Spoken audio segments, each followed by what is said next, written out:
Well, good afternoon, ladies and gentlemen. It's always challenging to moderate session after lunch. We were lucky that they didn't serve wine this time because otherwise you would get sleepy.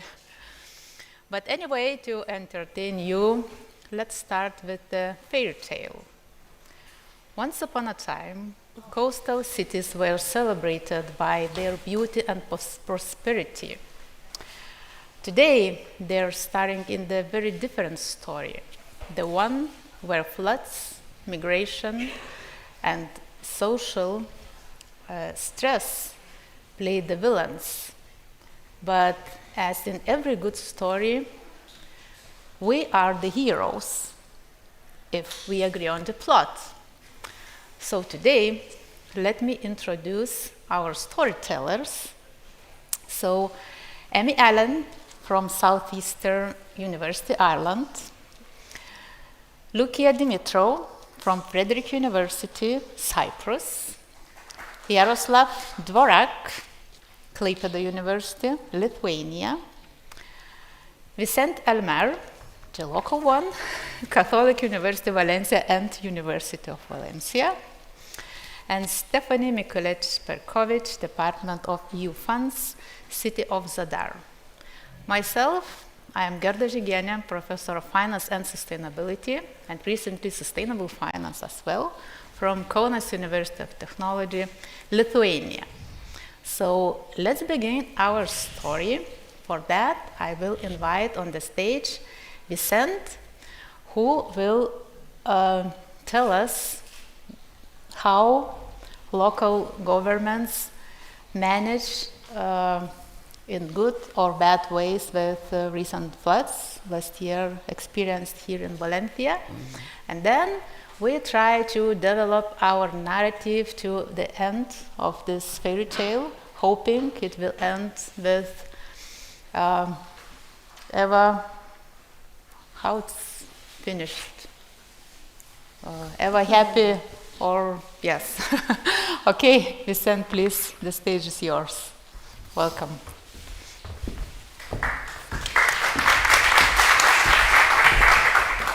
Thank you very much for the time. Okay, I want to tell an it's not a story. It's I don't know a point of view of what is the one reason for the situation after the rains in this last year. I think there is one factor that we have to consider. The factor basically is the risk, and in this case, the underestimation of the risk of these catastrophic events. What is the reason of that? The reason of that is because if you do consider that it's impossible to happen one thing, you don't decide to adopt measures in order to avoid that. It's possible to talk about two topics. The two topics are the floods in Valencia and the forest fires. I am going to focus on the second one, the floods in the Valencia area of October 2024. It is not the first time that this phenomenon occurs in our region, because as you can see here, there was a huge flood in Valencia, in the city, here, in this place, for example, in 1977. There was another disaster with floods in the Alcira, the Ribera, in 1982. And finally, on October of the last year, there was the famous Damna, and it was the last event in this order. I want to specify one thing. Is the floods in this area is a recurrent phenomenon. It's not a new phenomenon, these rains, but as you can see here, this occur the variability of place and temporal mark, and it is a different magnitude, and it is the reason because you can consider that a rain is not a danger because there is not a flood after this rain. But sometimes there is a high intensity in the rains, and there is an area with a flood. In this point, I want to insist in that you don't consider that there is a risk. You don't decide to prevent this or mitigation for this phenomenon. And this underestimation of the risks, the consequence is that the decision is to ignore this question, and sometimes,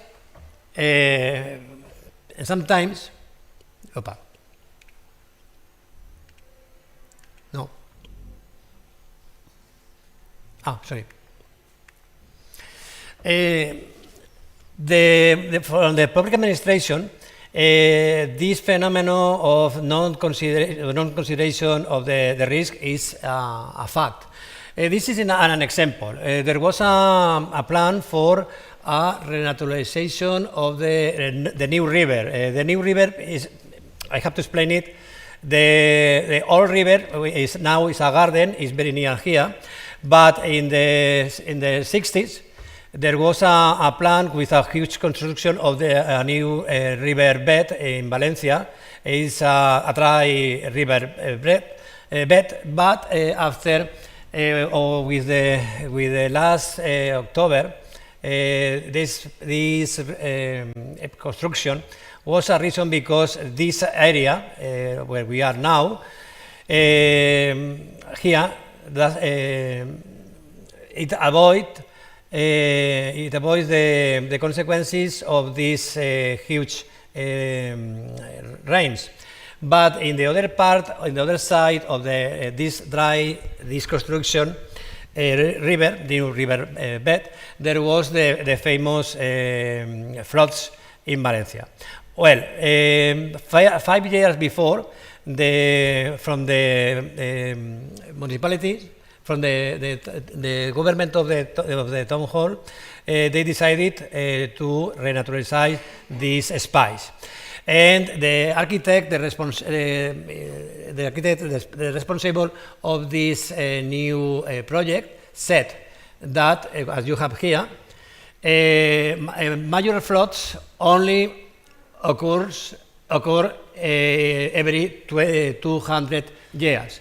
It was a mistake because 5 years after, there was this important floods in the Valencia area. It is this underestimation of the risk, in this case, the risk of the floods. But another reason, because these catastrophic events may occur, is because sometimes, as the theory of is not here. No. Opa, sorry.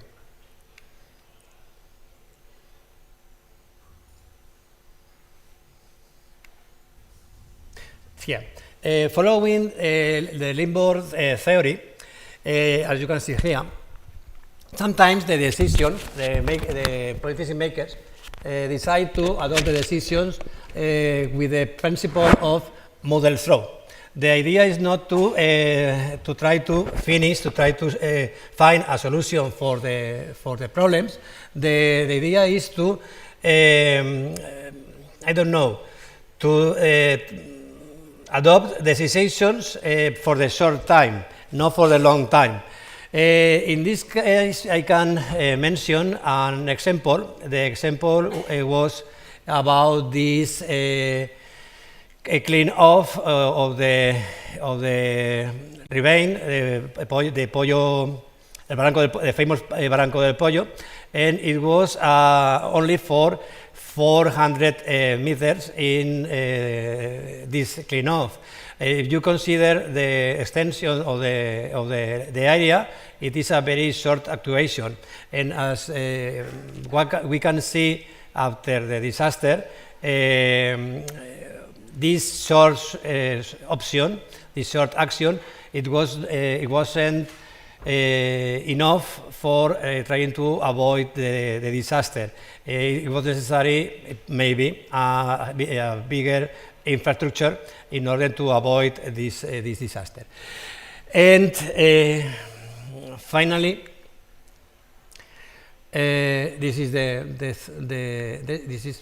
thank you. Finally, I have to insist that sometimes it is because there is a problem of short term, because as the public choice says, the important for politicians sometimes is the short term and not the long term. It's very important the long term, the short term and not the long term, because you can spend money in decisions, in plans, in actions in order to obtain more votes in the elections. And this kind of infrastructures, if you don't consider the risk, you don't want to adopt these infrastructures, because it's not these structures. With these structures, there is not a profit in the short term, and it is a problem, in my opinion, in order to avoid or in order to fight without the climate change and the policies of mitigation and of this climate change. No more. Thank you.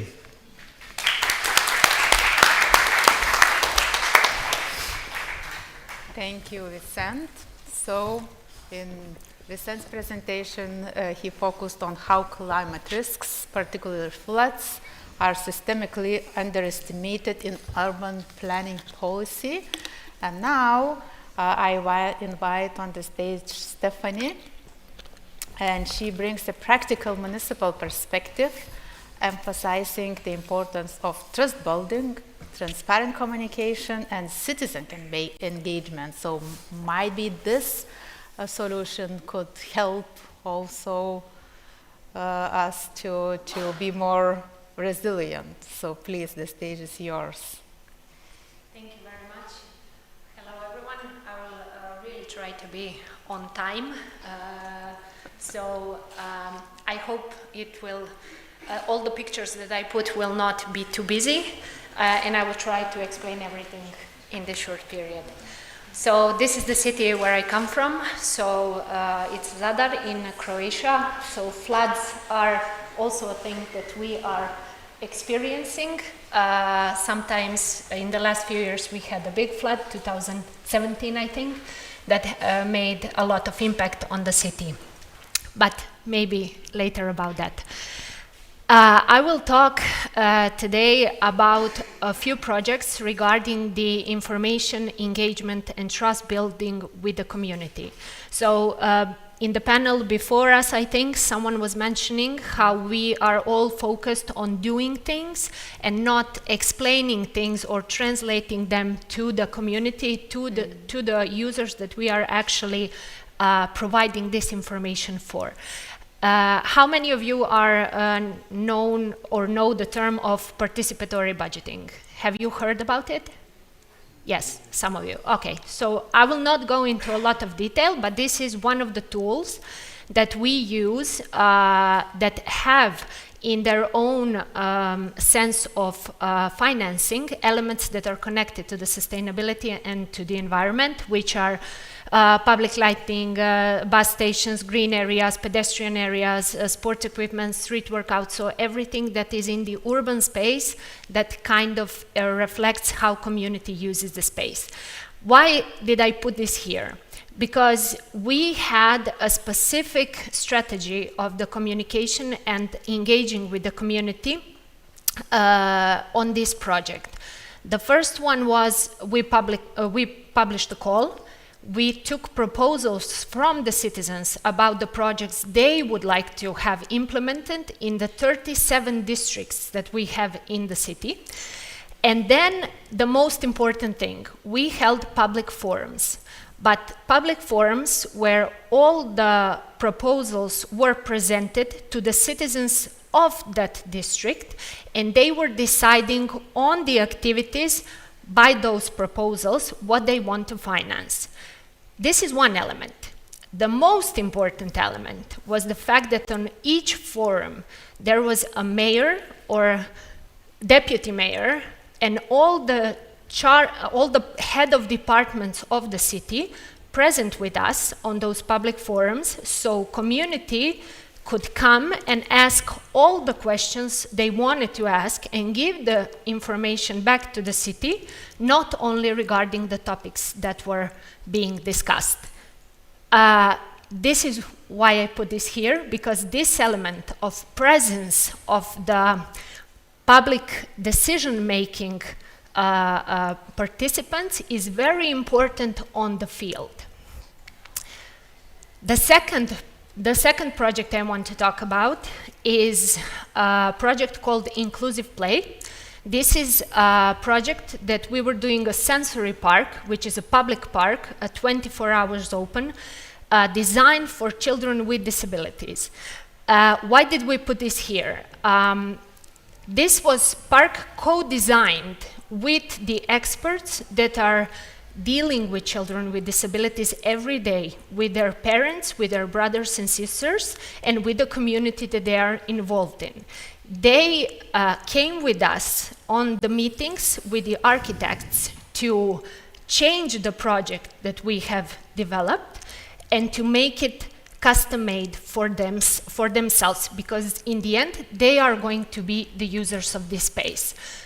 The element of sustainability or environment protection here is also the input that we have given to the architects, which is we are giving you this part of the land, and in this part, no tree or no bush can be taken out, and you have to manage the project within all of these elements that are already in the field. So this is another way of us communicating with different type of stakeholder, but also engaging a community and gaining the trust of the parents of the children with disabilities, which are one of our most vulnerable groups. The third project, I will just go through it because I am almost out of time. So the third project involves also participatory budgeting, but it is connected to the element which is specific for Zadar, and that is that we have in our administration area also 8 islands. 7 of them are inhabitable, have citizens on them, islanders, and 1 doesn't. But what we also did was on the time that in the week that we are coming to the island, we would publish on the website and on the all social media channels. We would publish that we are coming, so the citizens, which some of them during the day also live on the mainland because they work there, but on the weekends they go to the island and they are a part of their community, so they know we are coming and they can also come and participate and say what they want to say to us, how they want to design the island area that they live in. I'm really going fast through this because I'm trying to stay on time. This is another project that is, I think, a lot of cities today in Europe are focused on this, on planting more trees, making all the cities and urban areas more green. But why is this important? Because this is one of the projects that we have. We put all the projects on social media, but it's not only social media that we use and not only digital tools. But this is one where we had the most, let's say, visible element where our stakeholders that really care for the green areas in the city where they are present. And they are present on Facebook, believe it or not. This is the platform where we get insights of their age, of their, let's say, activities that they are doing and so on. But for example, I put besides this a TikTok, because video is today one of the most important means of communication with the, especially young people, because of the attention span. But what is really interesting is that the video that related to this element, which is really important for the audience on Facebook, is almost non-existent for audience that is on TikTok. Oh. So this was one of the elements that was, if we had set all of our campaign and all of our information to the TikTok, it would not reach the audience that we wanted to reach and all the community to give feedback. This is another project. I will finish with this, and maybe later I can give more information about everything during the questions. Yeah, just 30 more seconds. This is another type of us targeting a specific stakeholder. This started as a wide range element in the project, and it turned very narrow into young people. We have had a project that was a live project. It's called Living Streets, that was focused on transforming parking spaces and parking areas into spaces for people. This was 2016 when we had this project, but it was very little project with a budget of 50,000 euros. But what we mainly focused on was defining a tool that would engage our community. And what we were thinking at that point was we needed an urban community-led festival. So we used culture, NGOs, all of those elements to bring the community to collaborate with the city and to bring back the life into this neighborhood, because at that time, the city, which the building, which is now the youth center, used to look like the picture here. So it was brownfield area that we knew we were planning to renew and rebuild for the young people, but this area had no lighting. It was really not secure for people to move around the neighborhood. And what we did was make two messages. One is this Život je u kvartu. It means life is in the neighborhood, and this was a call to action or our message that we were sending on every poster, on every media element that we had. And this happened for years until we came to the infrastructure circle close, and then we changed it, or we moved it forward to, because neighborhood is people.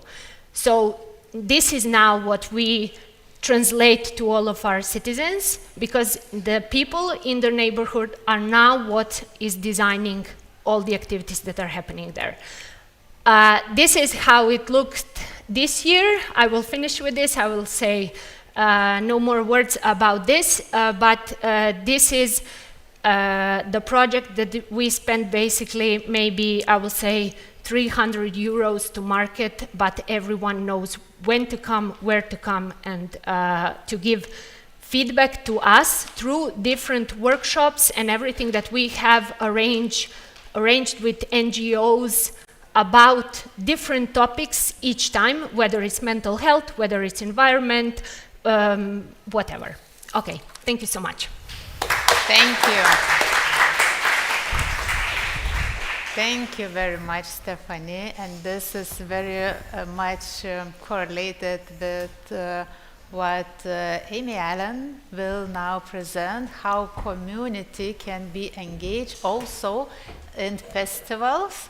But Amy has two very interesting examples to share with us about problem solving and how climate change is not an environmental issue, but also the social one. So please.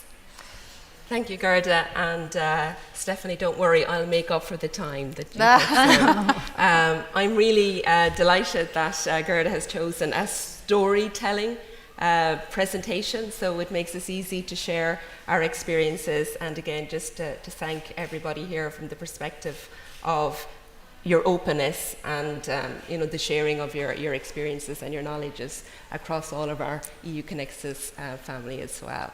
So yes, I'm part of SETU, and I'm based in our smallest campus in Wexford. So my stories are going to be very localized and close to me and to my heart and to different things I've been involved in as part of the campus as well.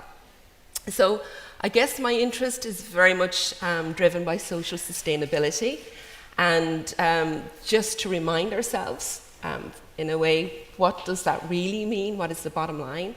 It's about improving well-being for everybody, creating opportunity and cohesion amongst our communities as well. And we're all facing times of change and different pressures from climate, political, etc. So it's a very stressful time, a lot of different migration patterns that all of our countries are experiencing, etc. So I want to approach this under a few pillars or areas that I think work with the projects that I'm interested in, and hopefully you'll have some small takeaways from that as well. So, gosh, I just have realized that I think I need to get my eyes tested because I actually can't read there. So unfortunately, I may have to look back here a little bit.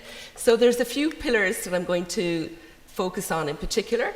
So equity, inclusion, community resilience. I'm also looking at cultural continuity. So we're going to have a little talk about festivals again. So again, leading on from Stephanie, and participatory governance too. So I guess the case studies are together showing what institutions can do to foster social sustainability. And the first case study I'm going to look at will be education-based, and the second will be more political government, local government-based. But when we're focusing on social sustainability, it's about ensuring all of our groups have access to the resources they require, to decision-making opportunities, co-creation opportunities, as some of my colleagues have mentioned already. And within some communities, there is an evident gap or lack of accesses to particular resources, and we'll consider that as well, particularly from an educational perspective. And one of the key things in terms of social sustainability is maintaining our current culture preservation, that whole sense of place, but also there's an evolution occurring. So how do we bring in our newer communities and maintain but evolve that sense of culture and be inclusive as part of that journey there too?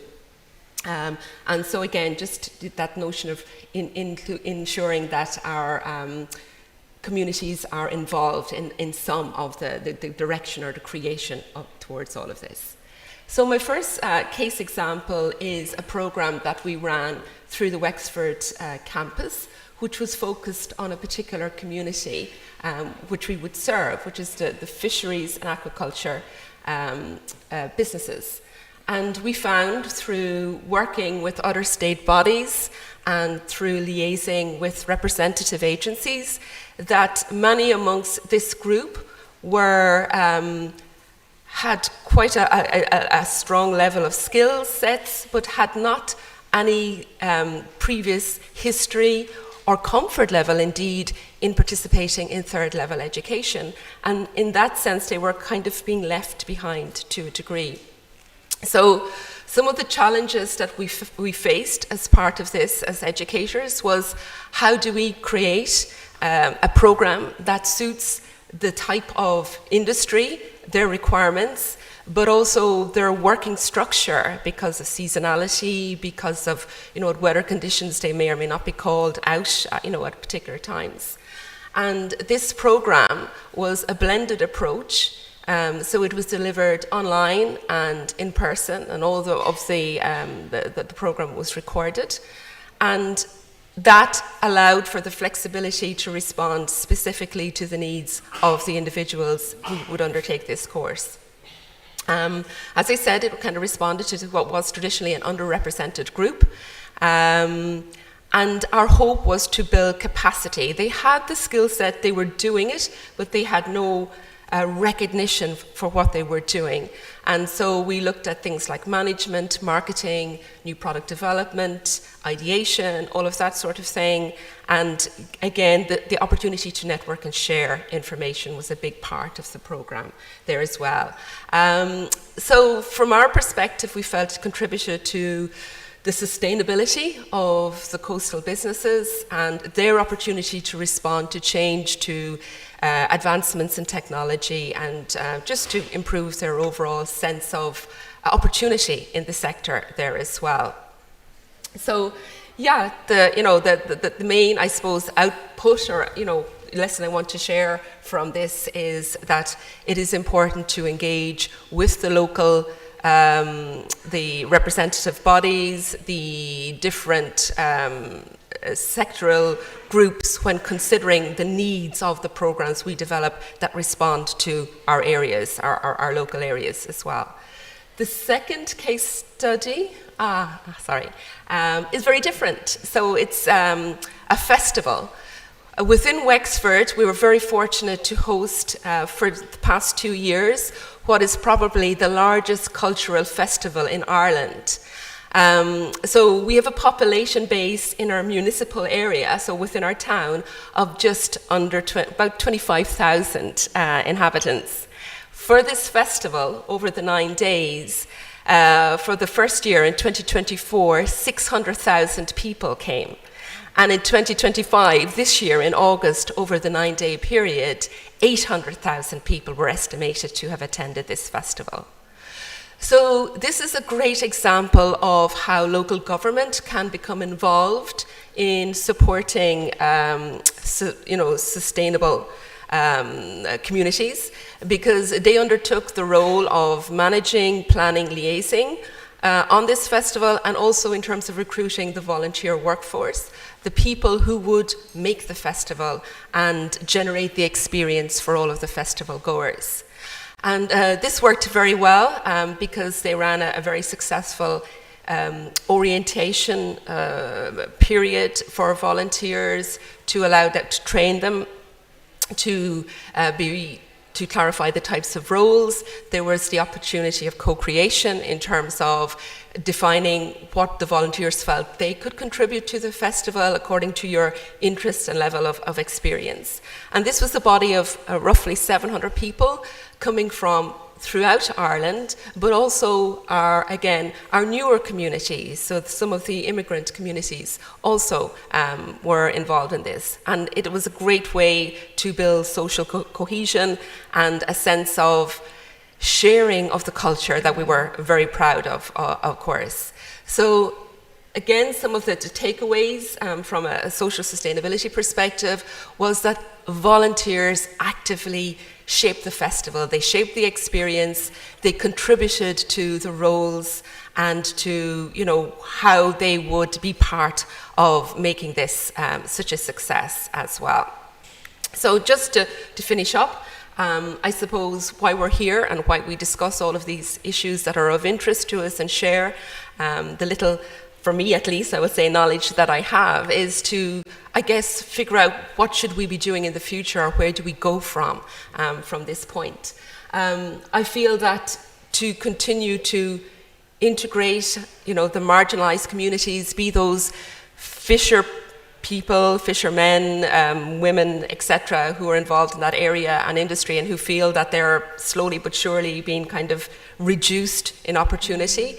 The people who work or volunteer in our community, including them in decision making, in developing opportunity is key.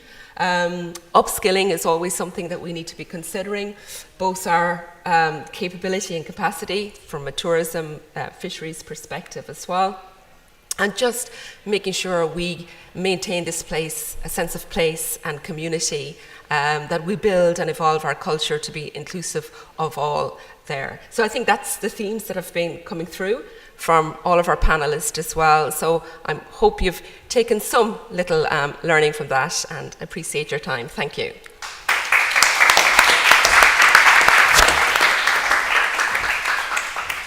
Thank you very much, Amy.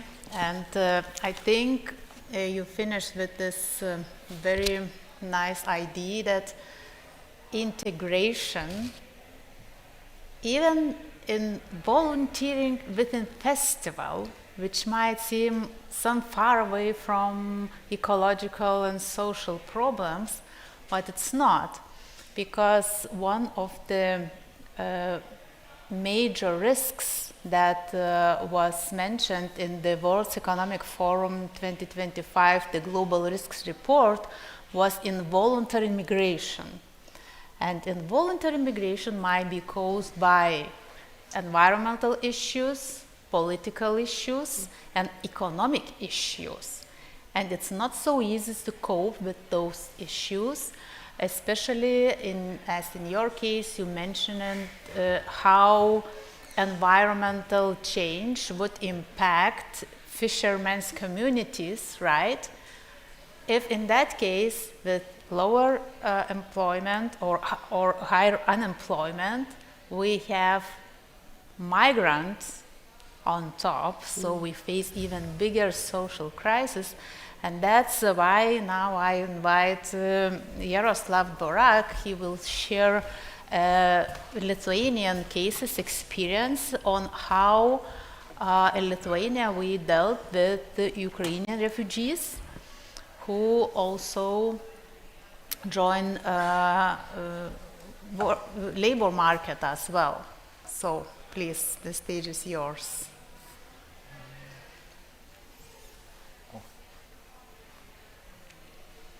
Okay. Hello. It is a great pleasure to be here in Valencia, especially that the topic of our session is engagement and stakeholders engagement, because when I first time came to this university, we actually also worked with a project on student engagement, so we are continuing the topic with engagement, but from a different perspective. And like already Professor Gerda mentioned it, that my exercise today to speak about migration. And I want to start with some facts. First of all, today 80 million of people are considering as migrants. So it means that if they all join together to one group or one state, it will be the fourth state according to the population. And I don't know if you know, but what do you think? If you're considering EU-CONEXUS project and universities, what are the top 3 countries who are getting more migrants, the biggest amount of migrants? Huh? Question to colleagues? Absolute numbers or relative numbers? Spain is on 3rd place, but it's top 3. Huh? Top 1, top 2, still are 3. Germany is the first, and for sure France is the second.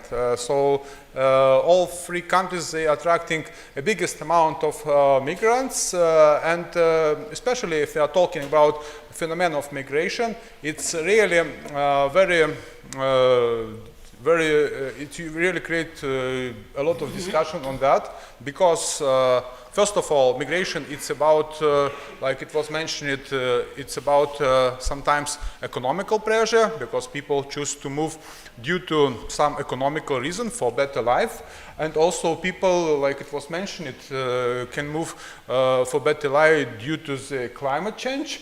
And for sure, it's also very important that if there are some problems inside of communities, sometimes people moved because they are not able to live in community, and they are looking for better conditions, and can be even internal migration inside of the country. And sometimes, luckily, and all states are interested in that people who moved from the country come back. So we have the phenomenon of return migration when people come back home. So sometimes we are even not ready to take them back. So we must to prepare to adapt to this.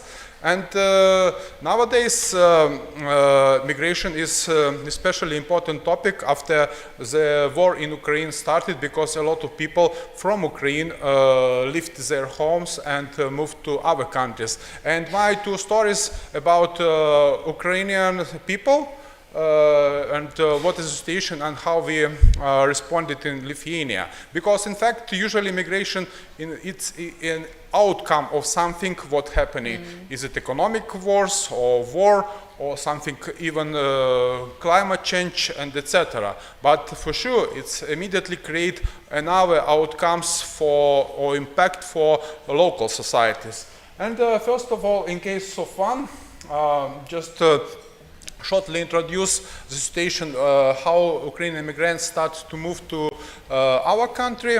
And you can see that the biggest amount of people, like in most of Europe, came to European Union after the war started. And usually the first front line which are meet with migration, it's a local government.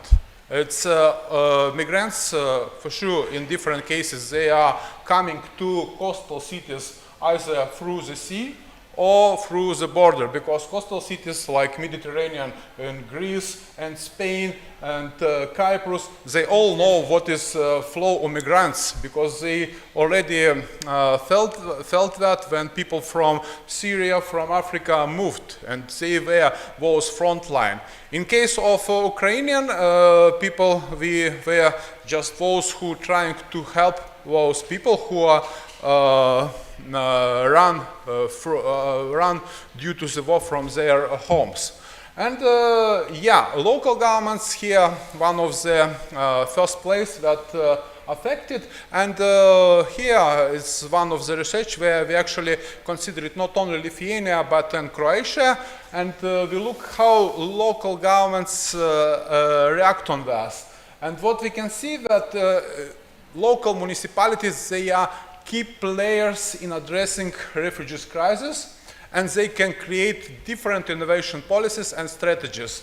So in this case, different top-down state refugee policies limit local innovations relevant for refugees integration, because local governments, they are more flexible in this case. They can create different tools that to help those people. And especially what is important in both cases, networking with NGO, so participatory governance that already was mentioned, and our stakeholders, they are key factor that to help in the beginning, especially for those people who leave their homes, to get first aid, first directions, what to do and how to do. So here you can see different drivers and how different local innovations work in case of migrations through different networks like vertical, horizontal, and specific innovative practice for refugees integration were created in different countries, like language learning. And for example, our university, Klaipėda University, especially involved in language learning of different migrants group, and especially support for Ukrainians. And I think that most of universities participated in such kind of missions. So just can say by finishing this case that emotional solidarity due to the war in Ukraine influenced all local actors. Networks of NGO and municipality played a significant role, and local networking fostered innovative service delivery, especially employment and housing support, because most of municipalities provided housing for people who came, and even still now, when we down this research, some municipalities inform that they are still providing housing for some Ukrainian people. The next case, for sure, it's an important one, because when people are coming, they are interesting where they can work and in which area.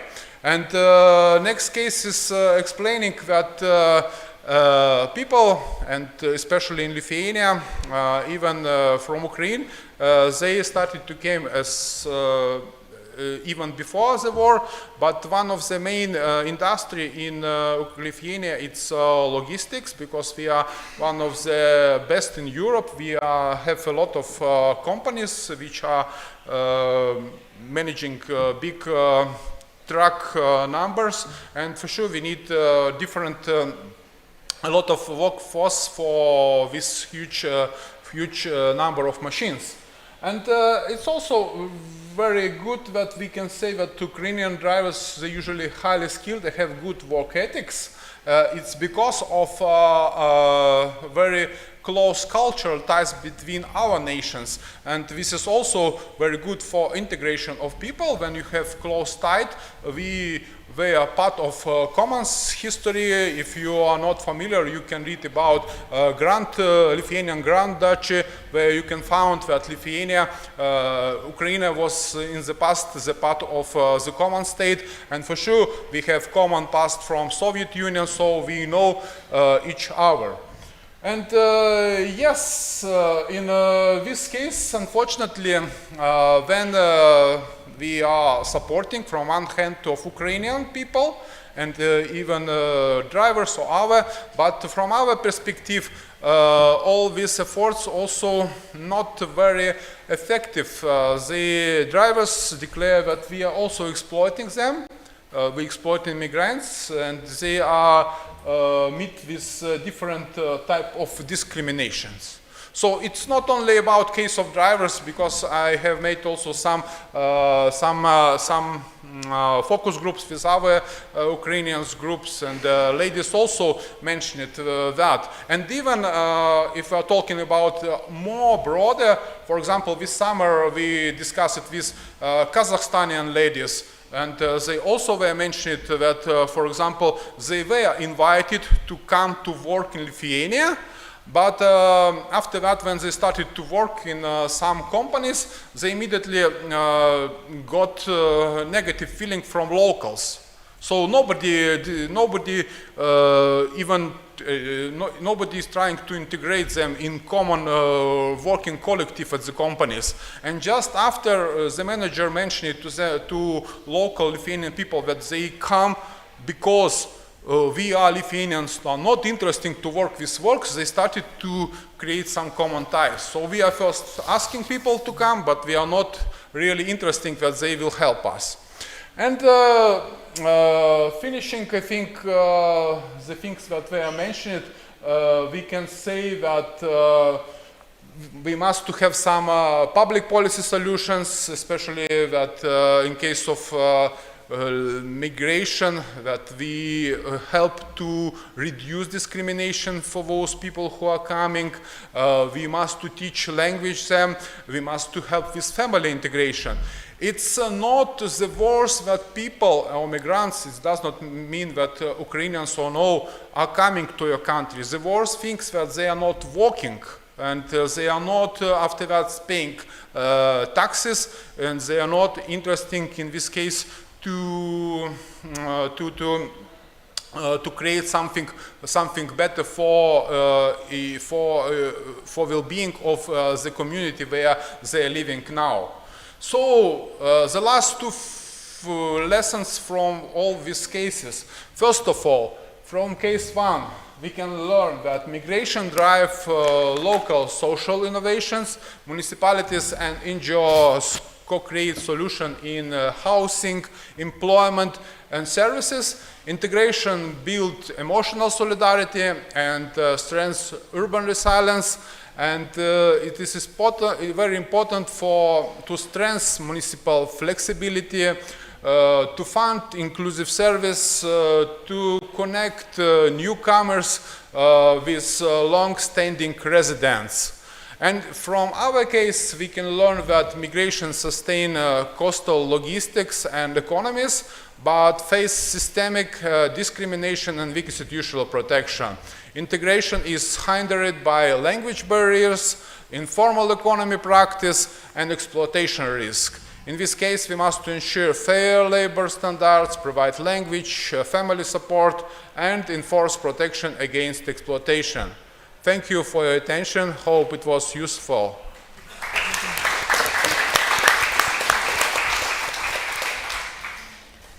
Thank you very much. And now I would like to invite Lucia, because we were discovering all those villains, right? Like floods, migration, and social impact. And Lucia will wrap up, because each of those aspects influence our psychological well-being, and then how people perceive those changes, and what about resilience?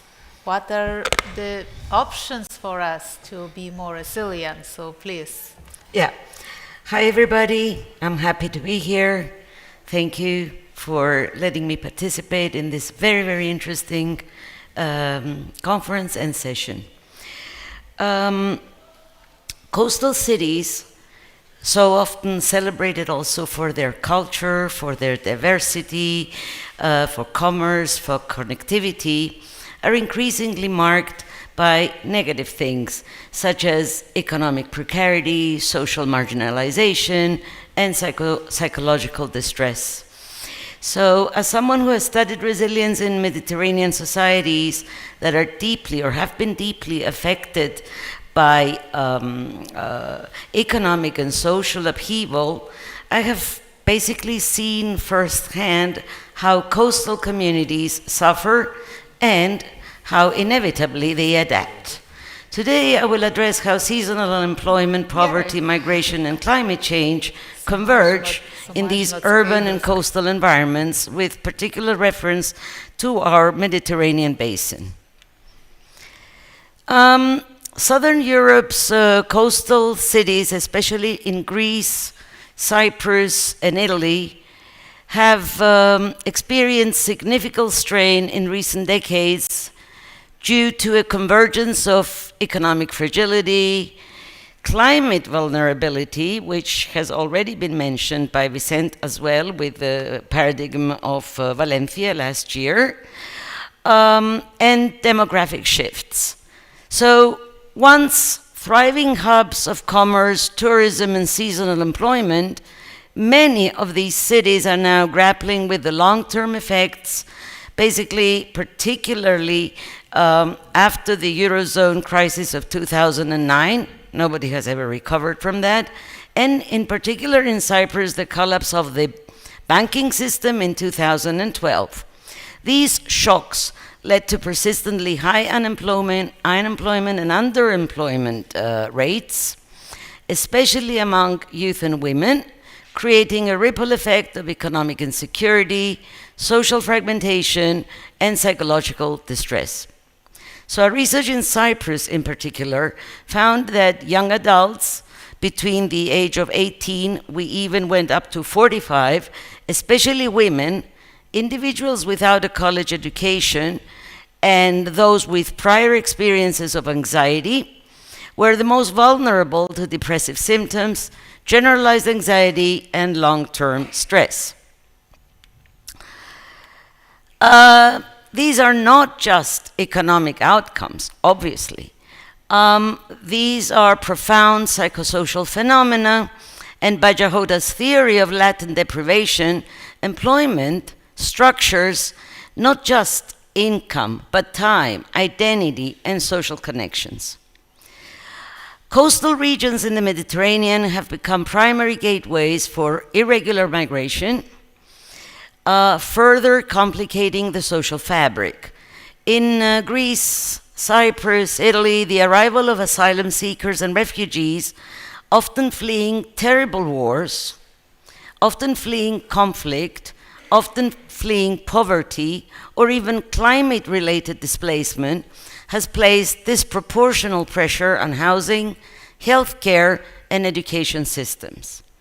So frontline communities like Lesbos in Greece, Lampedusa in Italy, face rising tension and ambivalence caught between, humanitarian solidarity and the perceived erosion of local stability.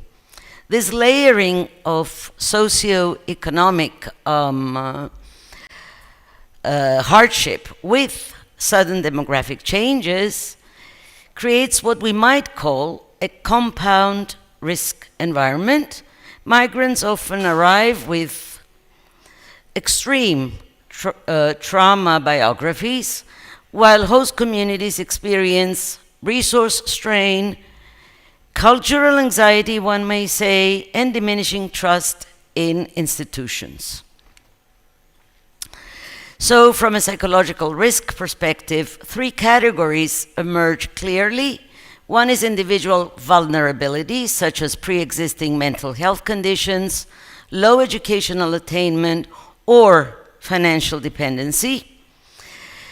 The second is contextual risk, including unemployment, institutional fragility, and urban overcrowding. And the third is relational risk, social isolation, perceived discrimination, and a lack of meaningful peer or community engagement.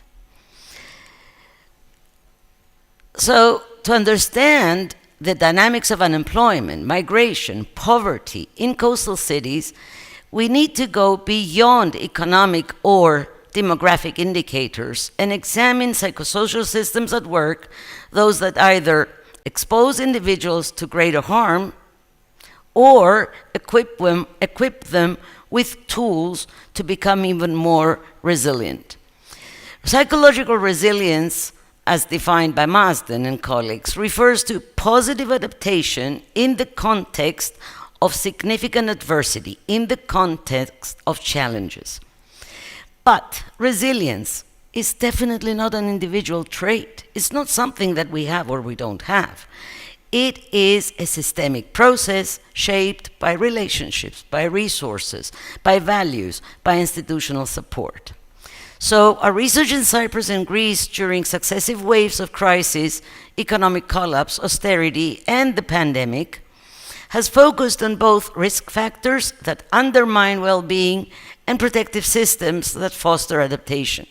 Findings: international resilience research by Unger, distinguishing between rugged and internal assets, such as, for example, motivation, and resourced external supports, such as community systems.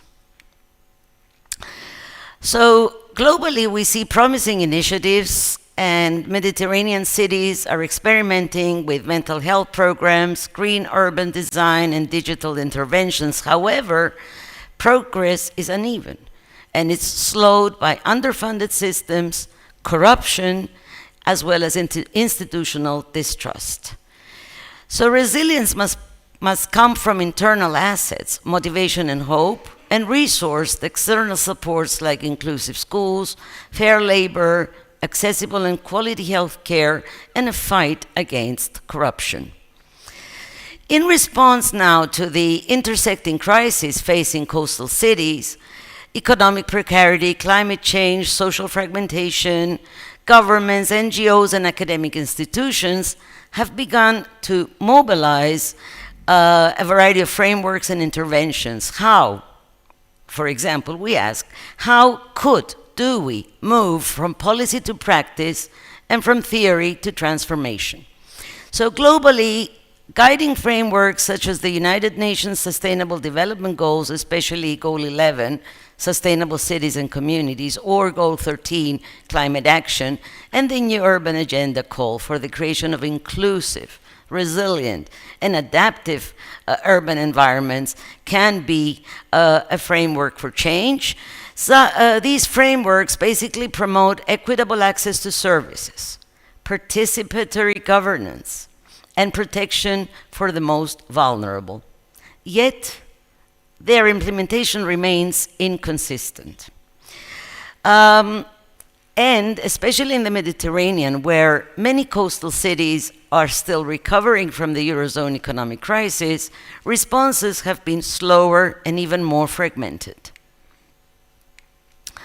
So while emerging innovations and resilience strategies offer promise, we must confront the structural and psychosocial obstacles that continue to undermine both individual well-being and community cohesion in coastal urban environments. In sum, the problematic landscape of today's coastal urban environments includes underfunded mental health systems, informal and insecure labor markets, unmanaged migration impacts, and profound psychosocial vulnerabilities masked by the appearances of resilience.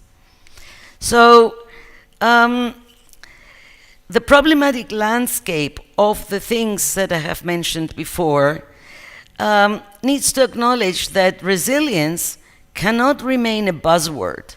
We cannot be going up and down and resilient systems and resilient this and resilient that. We have to turn it into a policy outcome. So we have to start thinking of how we can move forward. And the Mediterranean coastal cities face some of the 21st century's most significant social challenges, as mentioned before. And the good thing is that, yes, we're facing a lot of challenges. However, there is also some threads of resilience basically in communities, in families, in the human capacity for adaptation. Therefore, in order to move forward, we're not looking into economic reforms or climate adaptations. We're looking about building systems that nurture psychological resilience, restore trust in institutions, and renew the sense of belonging. This is the task of governments, basically, of educators, though, as well, researchers, and each and every one of us in this room. So the challenge before us is not only academic or policy-based, it is human. How do we create cities that protect not only livelihoods, but also the invisible architecture of hope? And I will leave you with that question, and I will thank you for paying attention and for listening to my talk.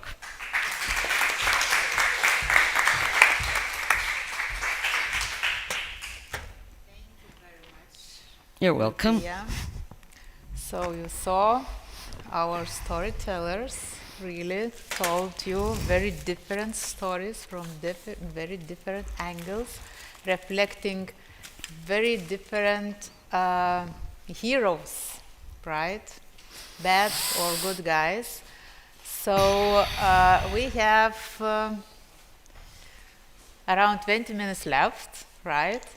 So since I saw from previous sessions that in today's conference, and this conference audience is quite active, nevertheless, I have a list of questions for panelists. So maybe we have questions from the audience. Yes, please.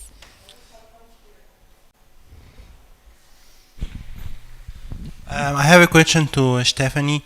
So I'm interested in knowing more about the details of implementing the participatory budgeting model in Croatia. So would you please give us some more insights in regarding the participants? Are they really representing the different groups of the community? And would you also please give more information about the percentage of the financial resources available for participatory budgeting? How many percent of the total fund of neighborhood planning is really available for this model? Because I think this is the most important point when it comes to participatory budgeting. Yeah, thank you for the question. I put on the slide the first pilot year that we had it, so we had a relatively small... Okay. Everything's fine. We had a relatively small budget at that point, but what we, it was around, I think, 500,000 euros in total. I don't know at this point what was the percentage, because our budget, our city budget, really is each year very different because we have a lot of funds that are coming from the European Union projects. So each year is very different. But what are the key points I would say here that we learned is the fact that we need to have a separate participatory budgeting in 3 areas. So specific allocation for the mainland and the districts on the mainland, for the islands because they have completely different needs than the mainland, and for young people. So this is all different things that we need to, in the next iteration, discuss and decide how much of the city budget is going to go in different areas. The important thing is that the citizens, all citizens, were able to participate, and it was the citizens that were in the end on the public forums and deciding what they wanted to finance. It was not it was not city officials in any way. We were there sometimes for 2-3 hours until they have reached the decision what they amongst themselves in the neighborhood want to implement for the city to do in their own, in their name. Yeah. Yeah, but again, I mean, it's clear that everyone is able to participate. Yes. But who really participated at the end? Because it was elderly people, it was representatives of the NGO, it was representatives of the younger people, anyone could come, teachers from the school, whoever was in that neighborhood, in that district. We didn't say to anyone, this is the only stakeholder that can come or not. What we learned is that we need to also target more young people, because when we looked at everyone who came, it was the young people were the least represented. So this is why we want to have a separate budget, especially for them. But one of the things that was important was also the delivery of the message where the forums are happening. So because the population in different areas is more aging and it's more elderly, we couldn't use only, for example, digital tools. So we printed posters and then we put them in front of the stores that they go to buy groceries every day, bakeries, pharmacies, and so on. So everywhere where we can give the information to the stakeholder that we wanted to target in a certain way. Yeah. Can you repeat what was the budget? Sorry? What was the figures for budget? No, it was really small, like 500,000 euros. Or a bit 600,000 euros. No, for the total of for the total district. Yeah, but we're small. We are 70,000 people, so we're not that big. Yeah, but it's not very small. Even not in my city, but we have Klaipėda district, which is about something like this. They have 100,000 euros, and like they have also different budget for some areas and for municipality. So, yeah. but maybe for sure money. Yeah. The whole budget is meeting. So the next question I have is for all the panel members. My question is, how do we shape our message so we don't get just dismissed as woke culture? So on LinkedIn, on social media, on the projects we want to push forward. Could you please repeat the question? My question is for everyone in the panel, so I'll be happy to take different options for this. But how do we frame messages so we don't get just dismissed, on social media and so on by younger people as woke culture? What culture? Maybe I can give, I think I understood the question. It's never one message. It starts with a lot of meetings, a lot of different stakeholders that are involved, and it takes time to shape the message you want to send. It should never be more than, for example, 3 or 5 in total if you have a big campaign, if I can put it like that. Because the audience has to relate to it. It has to be simple, not long. So it takes trial and error. But once you do a few of the campaigns, you will very, very soon realize is your message going through or not, and is it reaching the right audience, and you have the right to change it at any time. So it's a living organism, as someone mentioned today about the city and the urban planning and the mobility in the city. It's the same here. It changes. Yeah. Since it's for everyone, I think each of us might also think about spreading our message. And as for academic society, I think we underestimate also the power of social media. I believe we maybe would not succeed on TikTok, but if each of you try to spread your message via LinkedIn, for example, it really works. And there's no need to repeat what in your scientific paper published in very complicated words, but try to use this channel too, because as we discussed and our previous panelists discussed, also academia is involved in this, and sometimes I think for politicians, for general society, we seem a little bit of distance, as if we do some science and there's reality. So my advice would be use your social media as well, spread the word.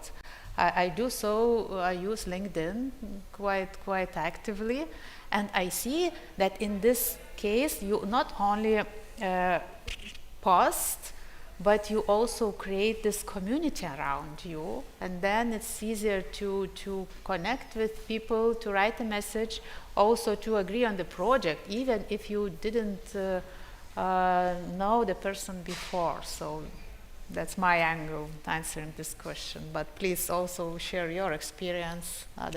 It was the question for each panelist. Okay, I will start with again one of our research. Actually, the Klaipėda in 2020-21 was Klaipėda of European youth Klaipėda European Youth Capital, and we were responsible for one of the project for which that it will be more successful related with political literacy, and we actually done few surveys on political literacy of youth. If somebody is interested from audience, please join us for future research in comparative perspective actually. And what we found, it's really surprising. For sure, social medias are very important for young people, but what is important also family. Family and their parents, they form a lot of political attitudes of yours. And it seems that what the father, mother say, it's important on their participation actually. If they say that they are like in parliament stealing money and for corruption, so it means that it's they are creating future culture that those youth will be not active in different even participatory budgeting, etc. So we must a lot of to work also with parents, still, and create trust in communities. And also, in fact, what is also one of the issues that in fact youth, they do not know a lot about how local government functions. They can know, because from the school, about parliament, about president, even European institutions. But what is a local government, which provide for them a lot of things, a lot of services, they are not interesting. That they are getting water, they are getting kindergartens, they are getting, because all those services are not for them. And this is one of the issues. They have limited knowledge of that. So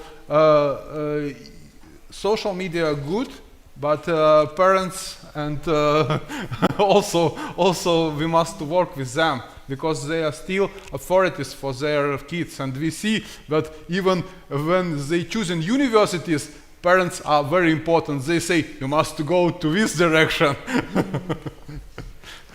Okay. Well, I think that in order to get things through, we have to encourage participation. I mean, all these messages cannot be coming from top to bottom. They have to be created by the people, for the people. So if we involve more people into how we write these messages and how we disseminate these messages and what language they want to use, and I'm not talking about just using a language that is not understood by those people that the message needs to address. So I think that it should be involving more participatory actions, something that also increases, number one, the trust in institutions, and number two, it increases people's willingness to participate in these projects because they were created from them, by them, for them.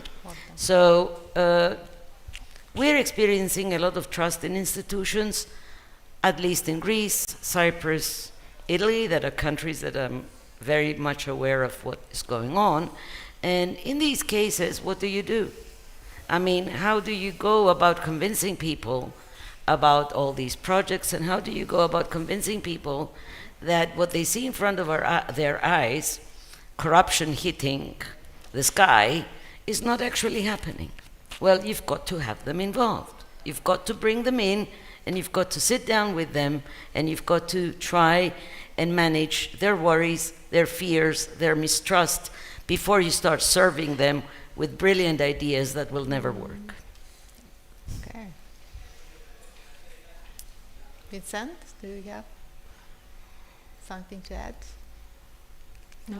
Okay, then Amy, I see you want to say something. I think it's a really good question, and it's a challenge. And how do you fight the algorithms is my question back to you, because we are faced with so much information, and how do we know what's to believe, what is true or not? I guess a lot of my colleagues here have said some of the same points, being very open and clear in your communication to build that level of trust. Maybe as academics to provide the evidence to support our arguments would be there, but it's the channels we choose. Something like LinkedIn, you mentioned, Gerda, so that kind of fights the algorithms to a degree, but who is engaging on LinkedIn but maybe like-minded individuals again? So I honestly think it's a huge challenge, and I don't have the answer, unfortunately. I don't think there is an easy answer. All possible ways. Yeah. LinkedIn in one way, then Facebook in another, TikTok. It was disaster for me. I couldn't manage that. But among us, we have younger generation who is able to use. So I think it's complex. You can't have one. We need to ask marketing people, and they will say us how to communicate. But somehow I believe that from academic society, we are more concentrated on academic conferences, scientific messages, and it's really we need to speak simple words about complicated things, but know how to translate it to bring the message to wider society. Okay, 6 minutes left. Any last questions from the audience? Okay, then I will ask to share a wrap-up slide, if possible, for technicians. Yes. Still questions.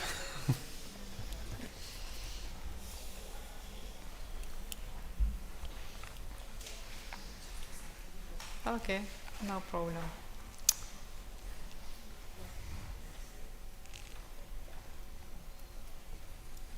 Okay, maybe I can add just something. I think it's very important because it's not easy to serve all the networks. I mean, there's a lot of information today, but it is very important to be consistent, and it doesn't have to be perfect. It needs to be simple. in simple words, short and consistent. So whether it's once a week, once a month, you want to share what you have done as researchers, what are your findings, and then give the information or a link to documents and to evidences that you have used in your research. That is a great opportunity for the one that is actually seeking that information, because someone is always seeking the information. Everyone has different fields of interest, and someone will need your information. It's not easy. I go always from my point of view when I try to find something. It's not very easy for me, and I am not a researcher, to find the things that I want to find in research papers.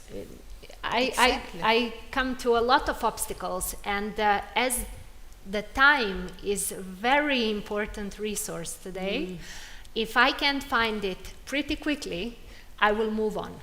Yeah. And that is the reality. So everything you can do to spread word about what you are doing, because we are doing the same in the city level. There is so many things that we do every day in all different departments, but we every day need to be present and pick the information that we want our citizens to know. The same is here in all the sectors.